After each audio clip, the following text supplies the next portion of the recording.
Welcome to my new IL2 profile for TouchBuddy. I want to take a minute here to show you the different tabs and buttons and information that's available in this profile that you can use while you're playing the game. This profile has a toolbar that goes across the top and then down the left side and across the bottom. And this toolbar is available on every tab so that you can have buttons and functions that you want to use all the time available all the time. Across the top are the view buttons. You have the different buttons that let you look at your airplane on the right. Then there's an area for looking at enemy aircraft and enemy ground targets for air-to-air and air-to-ground. And then the same thing for friends. You can look at your buddies in air-to-air mode and look at your friendly ground objects. And then there's the padlock buttons if you want to use those on the top left. Along the left side are the buttons that take you to the different tabs. And then at the bottom are some more miscellaneous buttons that you might find useful to have all the time. And then on the bottom right is the buttons that control the speed of the game. If you click this warp button right here, time will skip forward very fast and you'll be able to jump to your next waypoint or jump to next enemy encounter. You can also click these yellow buttons to just speed the game up and slow it down and return to normal. This is the game tab. This is the area of the screen that will change right here in the middle, depending on which tab that you change to. Across the top here I have some additional view buttons to view friends and enemy, and also to view your next enemy aircraft, and then miscellaneous buttons to control the game. Let's go to the flight tab now, and this controls basically the flying and the engine and different systems of the aircraft. Most of the buttons are either just touch them or touch them and they toggle.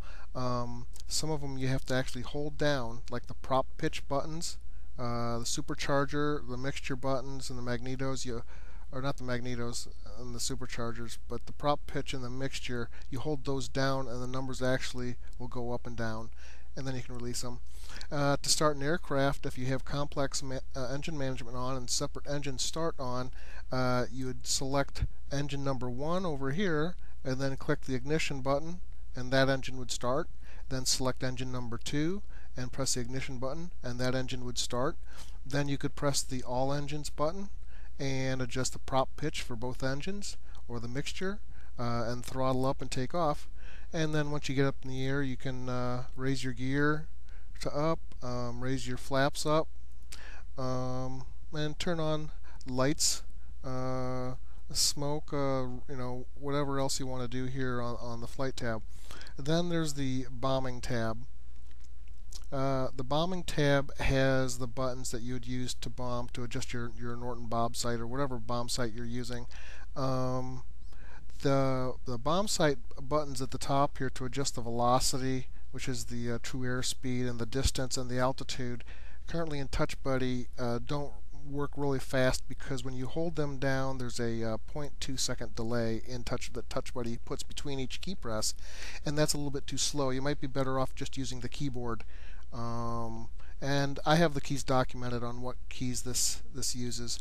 If you want to calculate your tasks for miles per hour or kilometers per hour, you can just touch this and drag it up to your airspeed and adjust it with these here to get it fine-tuned to the exact indicated airspeed. And then for your altitude, the same thing, drag it up or down to get to the right number. And again, you can adjust it with these buttons, and it calculates the true airspeed for you to enter into your velocity of your bomb sight. And then of course you can turn on your level stabilizer and your bomb sight automation down here at the bottom.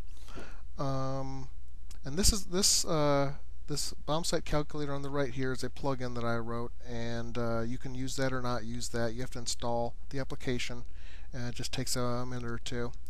Let's go to the radio tab. I have two ways of handling the radio in the game. You can just use the manual way. You click the menu button and the radio menu comes up, and then you can control the menu by pressing the buttons, the number buttons, to select the different menu options. And then also, or Alternatively, you could use the automatic buttons, which basically automate some of them. You could press the squadron button and then select attack all or attack flak, and it would do the correct menu keystrokes to issue that command. Um, uh, Depending on sometimes some commands aren't available. For instance, for a squadron, you can do formation commands, which is this bottom row here. Next waypoint, a finger 4 formation, a Vic formation, Titan formation. Sometimes that's not available if you're a wingman. So if you press the wing, you may not be able to use these buttons. But you just give them a try. If you know how to use that menu system and know how that works, you shouldn't have any problem. Then on the right here, I have a plugin that I wrote that lets you play some music. I thought that was a good place to put that on the radio tab. Let's see, I'll give this a start here. And it plays some music. You can have it loop all the songs in a folder, and you can have it repeat the same song. And of course, just the volume and the balance. Now down here at the bottom we have ground controls. You can request to take off, get your vector to your target, then if you have a problem request assistance, vector to home, and then you have your request for landing.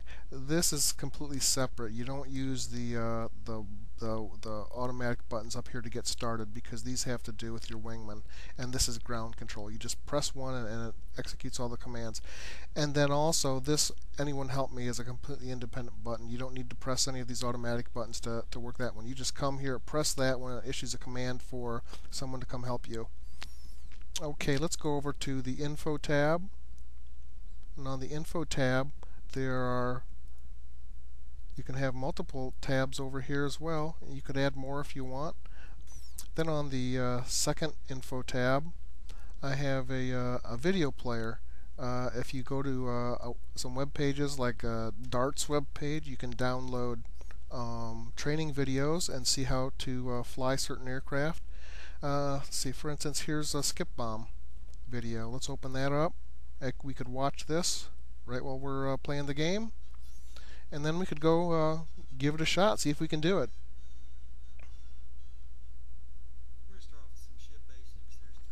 So okay, let's just stop that right there so you get the idea. You can play any videos you want there. Now let's go to the third tab. This is a clipboard plugin that you can take a screenshot of the game and paste it right in this area here with this plus key. And if you want to delete a screenshot that you pasted here, you could press the minus key. This button here stretches the image to fit into this area, so you can see the whole thing, or you can drag it across the screen with your finger and move it to the correct spot on that image to just see that spot.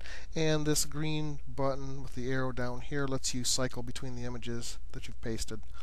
And then at the very bottom here there's a help button, and I wrote a little HTML help file to help you figure out how all this stuff works. It's really not that complicated, but it shows you how to set up your keyboard, because everybody's keys could be a little bit different.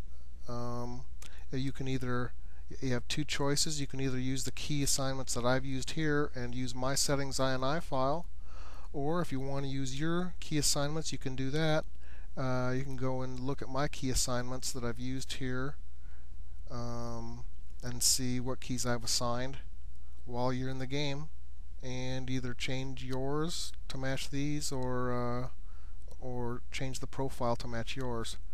And I'll let you take a look at this help file on your own there. That's pretty much it for this profile. Just to give you a quick overview. So let's go see it in action and give it a fly.